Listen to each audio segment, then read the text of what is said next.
For centuries, California's coastline, which boasts over 1,200 miles of serene beaches, rolling hills and bluffs, has helped to define the region's identity.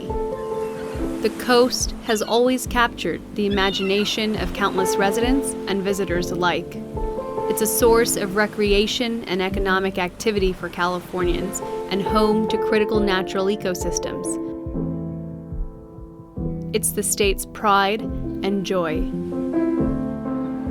This picturesque landscape has sustained human settlements for more than 10,000 years, but it has been dramatically transformed by the combined human activities of hard engineering, placement of structures, dredging, and filling, which are degrading the coastline. The same is true throughout most of California and across much of the developed world. The result of these activities, combined with the constant threat of sea level rise, means coastlines are dwindling faster and faster with each passing year.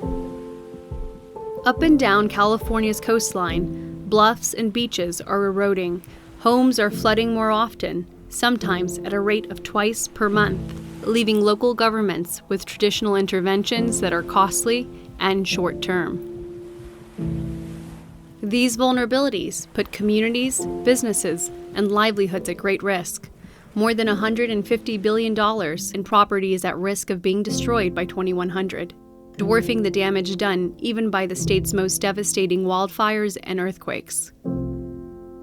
It's an existential threat to life in California as we know it.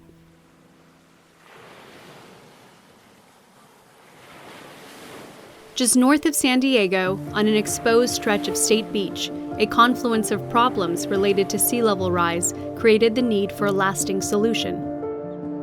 Hard structures in the area's Restaurant Row were under a severe flooding threat. California's famous Pacific Coastal Highway 101 was repeatedly being damaged, undermined, and flooded during various storm and swell events, which were only becoming more frequent. And the beach, one of the main draws for residents, as well as a driver for the local tourism economy, was simply eroding. A decision was to be made about the best path forward. In the summer of 2019, a group of stakeholders in San Diego County, including the city of Encinitas, piloted a different approach to coastal management: a living shoreline. The system was designed to both restore and protect natural shoreline ecosystems, while also providing coastline resilience and community access benefits.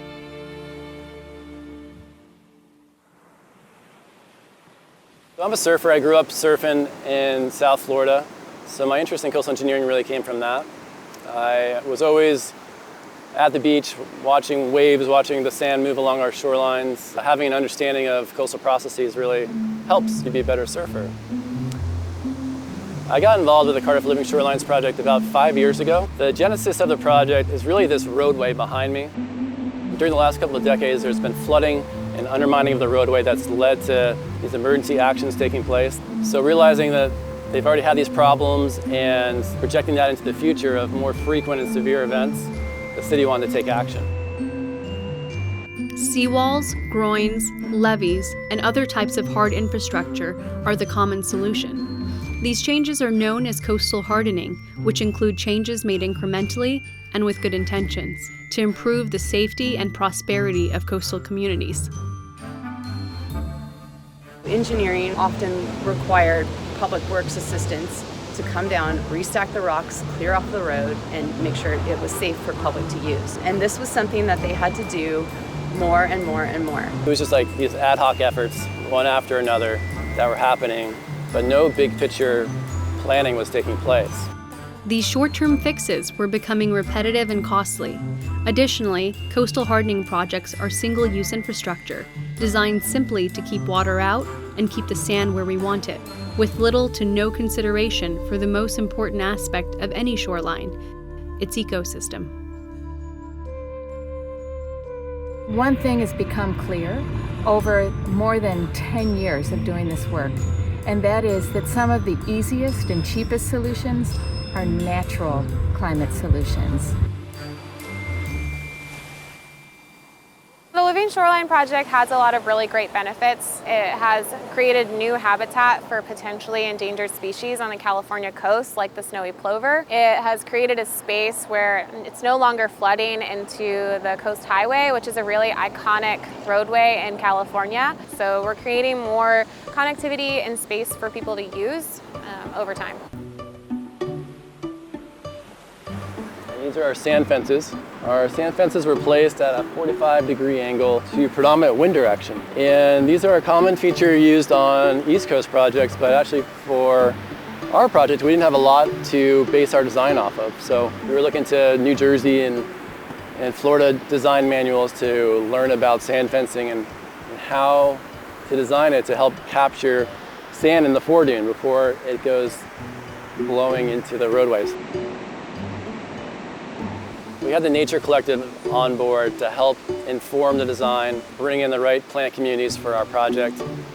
They collected seed from San Alejo Lagoon, but also other neighboring lagoons to bring in the right plant palette. They brought those seeds to maturity within native plant nurseries, and then we bring the plants down to then plant them. We have these yellow flowers blossoming right now, and there is lots of them. And just people are just really happy with the way it looks, but also just functionally, it's doing a great job. The Palva berm is essentially made up of rock like this. This is natural rock that we mined from the site, and we placed it in this zone. It's about 15 feet wide and 4 feet high, and it's meant to be that first line of defense against waves. And then we have the next element, which is the sand dune. 30,000 cubic yards of sand was imported to make this sand dune. And we try to give it a non-contiguous look, so kind of lumps and bumps as we describe them, to kind of create a non-engineery look. And then right about under my feet now is the rock revetment.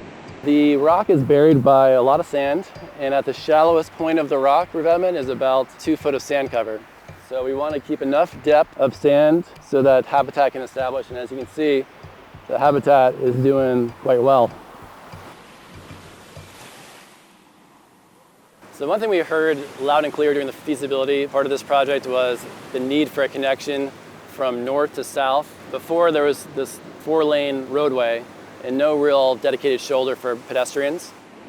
Walking on our pedestrian trail, it's 5 foot wide, and it's a highly used trail that connects Encinitas, or Cardiff by the Sea, to Solana Beach. The project has a total of 6 beach access ways. These are paths of travel across the dunes that are designated by these post and rope fences and sand fences. And then there's one ADA access way that the community is really excited about. That's on the north end of the project, and it serves a dual function of being a lifeguard access point, but also having ADA access via this Moby map that's retractable. In addition to the myriad long-term benefits of the project, UCLA is conducting a 5-year monitoring plan. Their first-year report in April of 2020 indicated that no erosion or sand movement had occurred, and no maintenance on the project would be required.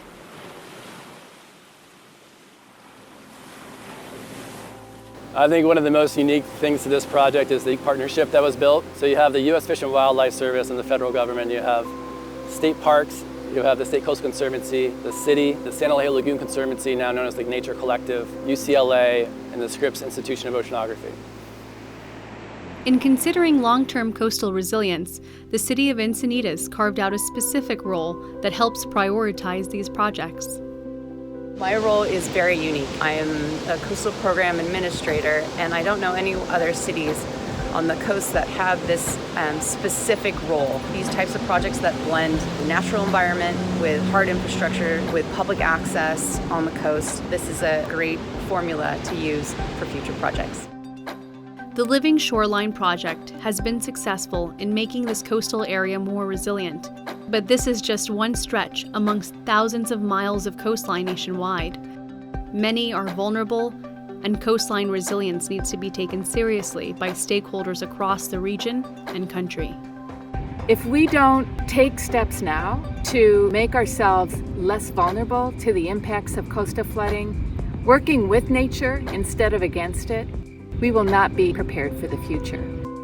As other cities work to address similar coastline challenges, the living shoreline serves as a model they can look to for inspiration.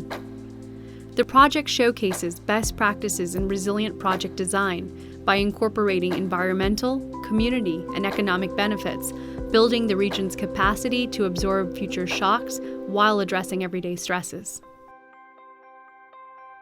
I hope that all of you can join me in applying this kind of example all over the United States. We can't afford to wait.